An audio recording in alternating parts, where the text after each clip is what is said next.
Yorkshire in pole position after Lyth and Root hundreds.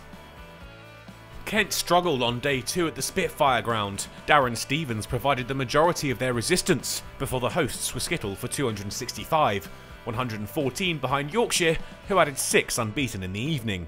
They'd lose Cola Cadmore early though. Grant Stewart was the man to hand Kent some hope, the opener out for 3.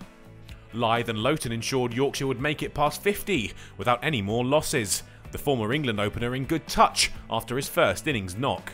He'd add to that with another 50, this time scored off 59 balls, and Yorkshire really romping on to take their lead up towards 200 runs now. 3 figures was the next target for the visitors, but they'd have to reach that without Loughton.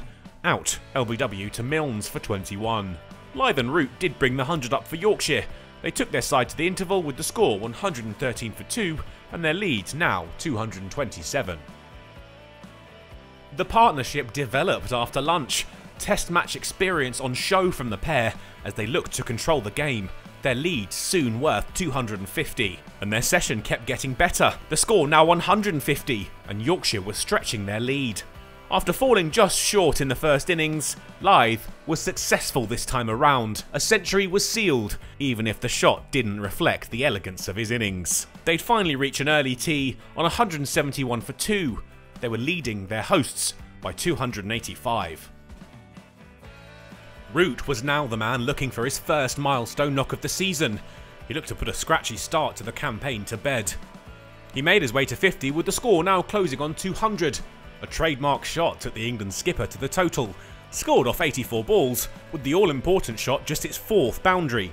But with the pair looking solid, Lyth had to go. A miscue off Milnes was enough, and he headed back to the hutch for 116. Harry Brook was an able replacement for the departing opener, and immediately settled into his task, Denley disappearing for 6 here. Before long the pair had taken the score past 300, and Brook was closing in on a 50 of his own. That came off just the 53rd ball he faced, a single enough to get him there. Attention then turned to the other end, with Root in the 90s. And the first century of the season was his, with a well-run 2 off Denley, scored off 138 balls. Root had played his way back into some form. But that would be that for the Yorkshire star. Denley's reply was immediate. Root bowled, attempting an uncharacteristic swipe across the line. Thompson and Brook shared a ballistic next over, culminating in this 6 off the bowling of Leaning. Denley ended their fun in the next over though. The maximum, Thompson's only contribution. Bowled, and Patterson took the opportunity to call his side back in, declaring with the score 330 for 5. Kent set 444 to win. The visitors had enjoyed their day. Lyth and Root's centuries steered them to a position of real dominance ahead of the 4th innings. Denley's late flurry came courtesy of some aggressive hitting. He finished with figures of 2 for 61. Yorkshire's bowling innings continued in the same vein as their batting one. Jordan Cox went early, bowled by a hooping Willie Yorker. Bell Drummond was now joined by Crawley, and the captain looked to play his way into some form. But his England international colleague couldn't make it through to the close.